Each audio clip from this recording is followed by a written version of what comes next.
Ngibingelela mbukele kasi sihlele la sikhona ke KZN News Talks. Nenhlanhla kakhulu namhlanje ngoba sinaye lapha uMandla Inkosi Mabhece oyi-CEO lapha ku South Coast Development Agency. Sikubingelele baba. Yasibongela baba. Siyaphila kodwa. Siyasiphila kanjani nje? Siyaphila na. Kusiza ukhala mphathi. Cha, awusinike isithombe usibeke isithombeni malona naye South Coast Development Agency ukuthi masikhuluma ngazi sikhuluma ngani. I-South Coast Development Agency mphathi uhlelo lwentuthuko, but uhlelo lwentuthuko lohlukile kumasipala. Phecelezi into esizama uyenza ukuthi lento kuthiwa ukuthuthukiswa komnotho kwakhiwe imisebenzi esesizingeni eliphezulu, imisebenzi engayo short term intervention phecelezi nge-English. Luhlelo lwe-South Coast Development Agency ukuthi nayo ithuthuke ikwazi ukufana nezinye indawo efana nosuka eThekwini udlule eStenga uze uyofika eRichards Bay. Siyabona amafem akhona nje kuyakhiqizwa. Awusuke eThekwini udlule eMaritzburg uye eHarrismith uyofika eGoli. Siyabona along the freeway nje amafem atheni akhona. Mawusuke eThekwini udlule eMgababe Ultra City uyofika ePort Shepstone naseKokstad. Cha akuhambi kahle. So sithi nje isikhathi esifikile ukuthi nayo South Coast ivuke phecelezi in English wake up izame ukuthuthukisa umnotho. Isiza kakhulu abantu bakithi. Isungule nini yona? Isungulwe ngomhla ka-2015 July 2015 uqala kwe-financial year, but mina ngize ngayijoyina kahle ngoNovember 2016. Yes. Ama-programs abo ngathi kuyi-unpack now kuze kusungule le agency. What are the programs angaba ama-interventions okwenza isimo ke sibe right njengoba kade u-highlight ufeza ukuthi mubheka lena noma uza ngala North Coast kodwa musuya ngale. Yini inhloso kahle hle enifisa uku-addressa ngale agency? Sizama ukwakha imisebenzi elastayo, imisebenzi ezobuyisela isithunzi kwindlu emnyama. Siyazi ukuthi kudala ukuthi abantu babafomishe ama-cooperatives, but okusalayo lo ma-cooperatives awasebenzi. Imihlaba iyabuyiswa but ekugcineni amafama ayacollapse. Ingqalasinda ebikhona nomkhiqizo uyehla.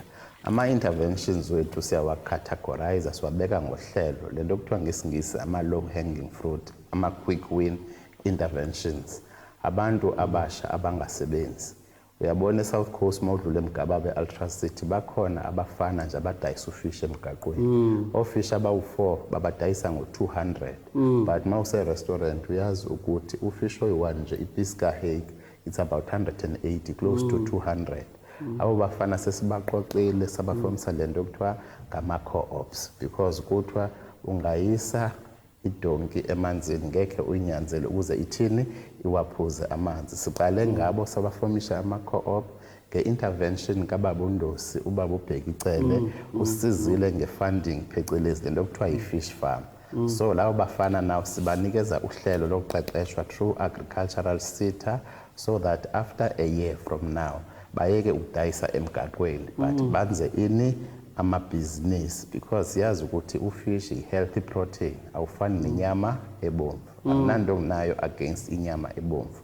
If bakhiqiza ufish community commercial fish farms sesikhulumile ne-correctional services ukuthi bathenge lo fish. Sesikhulumile ne-retailers I can easily quote uWoolworths ukuthi uyayifuna naye ini leyo fish. Sifuna into ezoba practical ezokwazi ukukhuluma practically phecelezi into ezokhombisa wonke umuntu ukuthi ikhona impilo ku-agriculture. Sikhulumile nondabezitha bawudedele umhlaba nama-commercial farmers amhlophe avumile ukusinikeza ini amakhono. Sibhizi siyaplanta or siyatshala emakhaya ukuze uthi if ugovernment uready ukuthenga phecelezi o-Department of Health no-Department of Education babe bekhona abantu abamnyama abakhiqiza in volumes bakwazi usupply leyo market. Kuyajabulisa ureporta ukuthi sesiyenzile i-memorandum of understanding uvumelwano ngesizulu ukuthi uDepartment of Health ufunani for isibhedlela zakhona, uDepartment of Education ufunani for isibhedlela zakhona, ucorrectional services basinikezile ukwazi basenze lento kuthiwa i-planting program. Siyazi ukuthi ukusukela ku-August sizobe sikwazi ukuthi abantu basemakhaya sebekwazi ukusupplya izibhedlele, ukusupplya amajele, ukusupplya nezikolo. Practically into okuthiwa ngu-RASET. I-development agency izama ukwenza amasu azawushesha akwazi ukubulala izinga lobubha emakhaya. Imizekelo nje emibini leyo msakazi. Bese kutshala bani in terms of now lezi tshalo lezi ezohamba ziye laphayana emajele ey'bhedlela, nibahlanganisa kanjani laba abazotshala bakhiqize ukuze kuzosizakala laphaya iboshe at the same time nabo they can then generate revenue? Kutshala abantu abasha because ukuthi i-agriculture mayibe fashionable. Ngesingesi it must be cool for umuntu omsha abe involved kwi-agriculture.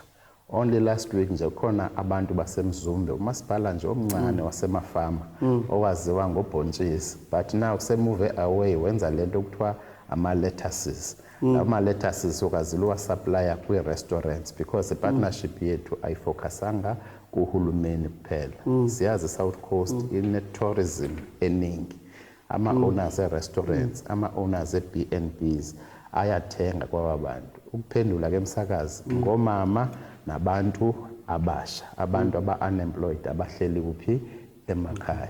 Ngeke uthi mabatshale bengenayo imarket. I-development agency izama ubaxhumanisa ne-market abangazange bazicabanga ukuthi bangaze bafikelele kuzona. And siyathemba ukuthi ngesikhathi esithize maybe 2 years izinga lobubha e-South Coast izobe selitheni selehlile. Yaxolisa language amxhosa babumsakazi, so therefore yes abalaleli sicela nje ba-understand. Yes. Manje la ngifuna ukuthola nawe criteria for somebody osekhaya watching the program abe nayo interest to participate. Is there a criteria or fanele abe kwi-database ye-agency? I make an example. Kungaba yiphi process so that nabo bezoyitholakala besizakala bayahlele ekhaya bahlele South Coast umuntu yabona ukuthi wow finally you are doing something that will change their lives. Now how can they now become involved kuma project and babe part and parcel of this whole process? Okokuqala sisebenzisene nomasipala bethu bayi-4 omasipala phansi komasipala uGu district, uMdoni, uMzumbe, umuzi wabantu neReyinkonyeni. Sikhulumile nomasipala bakhona sathi sicela ubheka abantu abangomama nabantu abatsha practically njengamanje bebekade be-involved kwi-agriculture. Kuba kufuneka u-avoid nokuthiwa yi-failure, uminimize i-risk. Abo bantu bebekade betshala umbila, bebekade betshala amadumbe, but siyazi ukuthi ngokwe-market ayizo-products ezinemali eziningi. Okokuqala sesabachanela ukuthi babaproduce according to izifiso ze-government departments plus ne-owners ze-businesses ukuthi yini efunwa yibona. I-criteria kufuneka ibe ungumuntu nje before kufike umasipala ubukade u-involved ku-agriculture. Okay. Sasebenzisana nenduna, sasebenzisana namakhosi plus no-Department of Agriculture sazama ubanikeza umhlaba omningi. I-development agency yaxhumana ne-department kababa uNdosi. So therefore i-criteria in one way or another mawube ukade u-involved because ifuna ukwenza lento ukuthi kube khona ugqozi. Ukuze kube khona ugqozi babaqale babone ukuthi abantu bebekade bebukelwa phansi betshala amadumbe, betshala umbila, now sebegraduateile batshala ulettuce, batshala ucarrot, batshala ezinye into sithi zi-cash crops ezisheshayo ngokwesikhathi but ezinemali eningi. But sebenzisana kakhulu nomasipala plus nondabezitha. Yebo kufuneka babe ku-database yethu because kufuneka sibazi abantu esibasizileyo, sikwazi uba sibabheke ukusukela manje bayi-supply produce ngoMay baphinde basupply ngo-August. Iyaqhubeka na, so kwenza lento kuthiwa yi-monitoring. Kufuneka ubazi ukuthi uqale nabantu abangaki. Okay, akwesengase-Itolo KZN News Talk nawe siyabuya nami kanjani hlezi la ungaphuthelwa mntaka baba kuningi ozobenefita ngako. Ngiphathi khona Muki Southern part of KZN South Coast KZN News Talk now.